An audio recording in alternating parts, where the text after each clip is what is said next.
I'm tempted to call this a perspective error since Steven and Connie look fucking huge, but I think a shot like this in a real camera can be pulled off if you have a long enough zoom. At the same time, I don't know, we've seen how big the inside of that lighthouse is, and if we put them right next to it, yeah, I think this perspective is a little off. Books! I bet none of you knew that Unfamiliar Familiar is part of the Spirit Morph saga. Connie talks about Unfamiliar Familiar for a whole episode as if it's the name of the series. I guess the same thing happens in real life. A Game of Thrones is the name of the first book, not the whole series. It's a Song of Ice and Fire, but weirdly I've heard it as a Song of Fire and Ice in the official audiobook. Strange. Entirely unrelated to the show though, let's get back to it. Whoa, cool cover. I'm gonna let it hang on the cover for a little bit because it is pretty cool, and the episode cuts away after less than a second. Take it all in. It's about this girl named Lisa, and she's a witch. I mean, she doesn't know she's a witch at first, and she has a familiar, which is sort of like this spirit companion that everyone in the world has. This series is a reference to Harry Potter, of course, but also the Golden Compass. I had to look that one up. I knew the familiar had to be a reference to something, but I couldn't remember what. I read that book when I was a kid, and I don't remember it at all. And hers is a talking falcon named Archaic. The name Archaic is definitely a play on media having uncreative, unoriginal names, which I think is kind of meta coming from this show in particular. It doesn't bother me much, but I've seen comments mentioning how this show is bad at naming things. Stevani, Homeworld, some of the episode titles. This show isn't known for its names. The low rumble of thunder murmured through the quiet house. Between the first rumble and the robot splashing down, you can hear it flying through the atmosphere if you have your volume turned up enough. The way it's drawn, it kind of looks like the robot is translucent enough to see the toothpaste inside. I'm not sure though, in some scenes that darker bit doesn't move, and in others it ripples around like a fluid. You okay? I love hanging out at your place. This is kind of a weird one, but I don't think Connie has actually seen anything that interesting happen at Steven's house, especially with the crystal gems in action. The only time she's seen them do anything was in Ocean Gem. The rest of the time, they're just hanging out. We've never seen one this big before. Or this gooey. Wait, hold on. Yeah, now I can't unsee it. So, what do you think it was here to do? We destroyed it. That's all that matters. I caught some flack for saying Steven doesn't ask questions throughout the show, and I admit I was kind of wrong about that. I should rephrase that by saying Steven asking questions in the show almost never leads to an answer from the gems. This episode being a prime example. Steven asks a direct question to Garnet and she just straight up doesn't answer. Not even an I don't know, just an it doesn't matter. Fucking Garnet. Garnet's shoulder turns black here for some reason. Not only did Steven skip to a later book, but with a title like Destiny's End, it looks like he just skipped to the last book in the series.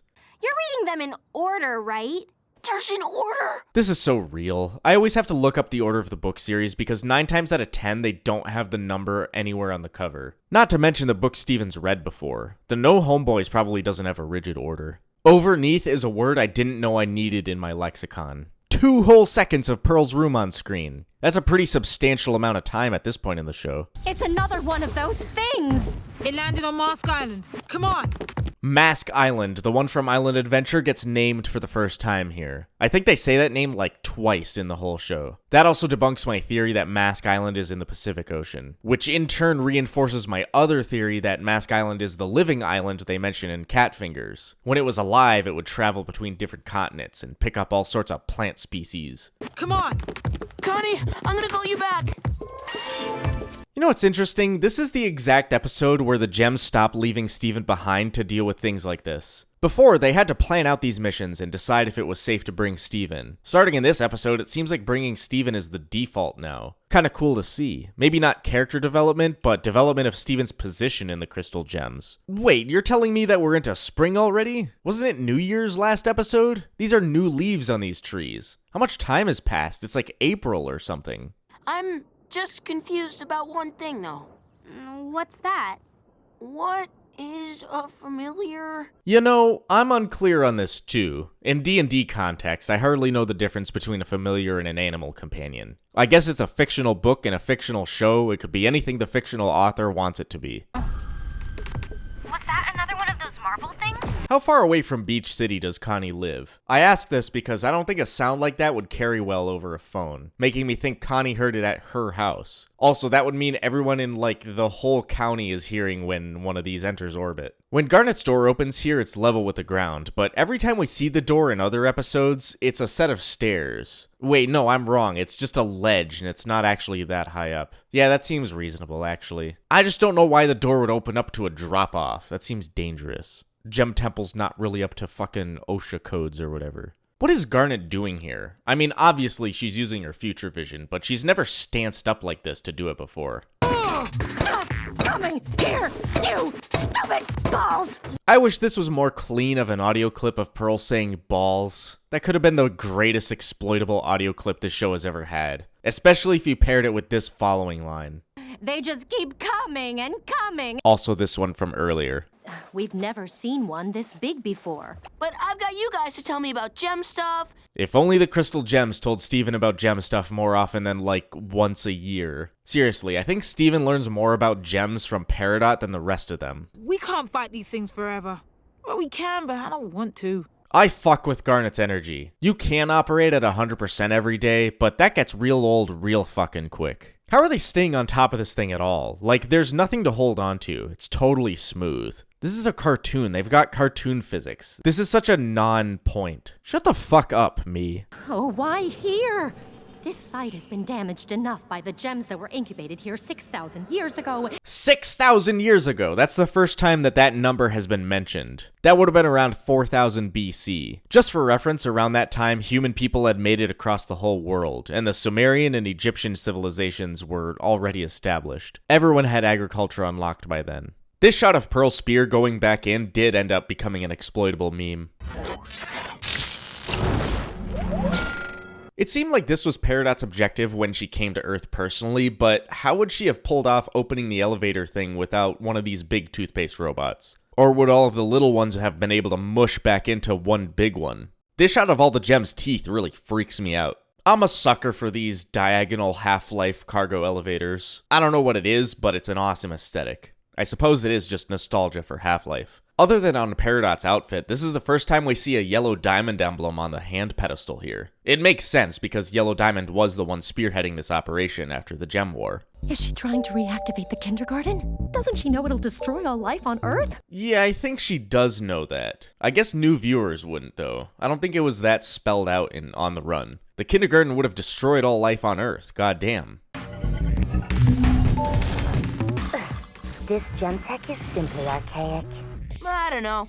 I think it looks pretty cool. It is interesting to consider how much gem tech would have progressed in those 6,000 years they've been off Earth. I don't think we get to see much of it, all things considered, but it is a stark contrast to the Crystal Gems, who don't seem to use any gem technology, other than the warp pads in the temple. Have Stevens replaced humans as the dominant species on Earth? Oh no, there's lots of humans. There's my dad, Connie, Lars and Sadie, the mailman, Onion, I think. Yeah, this line comes back really late into the series. Why this line specifically, I have no idea. It seems kind of contrived, even when we get to that point in the show.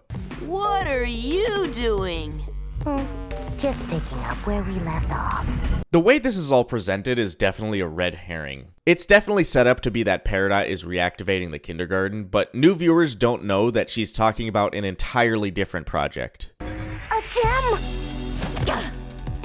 More? But the Red Eye didn't report the presence of any gems on this planet. Plot hole time. Peridot mentions the Red Eye, the one all the way back from Laser Light Cannon. But I refuse to believe that anything it reported wouldn't have been interesting to the gems back on Homeworld. Number one, it was destroyed. If they were watching and the signal suddenly went dark, that would have raised some eyebrows. Second, before it was destroyed, Amethyst slammed into that thing at least a dozen times. If a Red Eye can't detect that, then it's a piece of shit technology. I think this is a retcon, or Peridot is possibly talking about another Red Eye that was sent more recently. Personally, I think this whole scene would have made more sense if Peridot said, "The informant didn't report the presence of gems," referring of course to Lapis.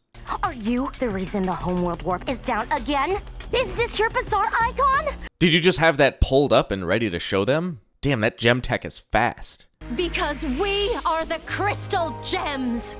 We're still alive, and we're still the guardians of this planet and all its living creatures. The crystal gems? Peridot says this as if she's never heard of the crystal gems, but I call bullshit. If she's assigned to Earth, there's no way she wouldn't have been briefed about the rebellion and rose quartz and all that. You don't talk about Earth from a gem perspective without talking about the crystal gems.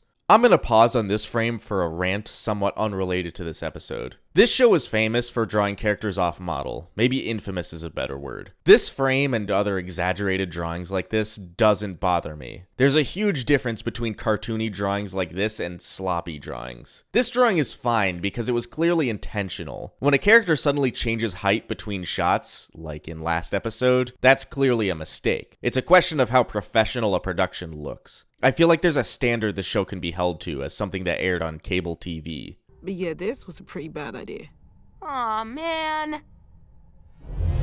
Whoa, inverse star wipe. What could it mean? I'm not sure what to think about this episode. On a surface level, it's all action all the time. There's always something going on and it pushes the plot forward. At the same time, it only really accomplishes one thing for the story, which is alerting Peridot to the existence of the crystal gems. Okay, maybe two things, the other being introducing this lab underneath the kindergarten. I do like Peridot, but all she got to do in this episode was talk a bit. Her previous introduction was so much cooler. There's a lot of good stuff that this episode has going on, though. Unfamiliar Familiar comes back a couple episodes later. There's a lot of good moments with the gems, especially Garnet and Pearl, and a few callbacks. The show returns to the desert in Steven's Lion, we go back to Mask Island, and of course Peridot's return. We'll be seeing a lot of her pretty soon, though. And if you want to see new episodes of Gemology a week before they premiere on YouTube, you can subscribe to my Patreon for just a couple bucks. The link is in the description, as always. Shoutouts to my journeyman patrons, Henri Wickers, Bananas Are Violet, Boomblorp, Gage M, Scala LD, and the Tamara. Also shoutouts to these apprentice patrons.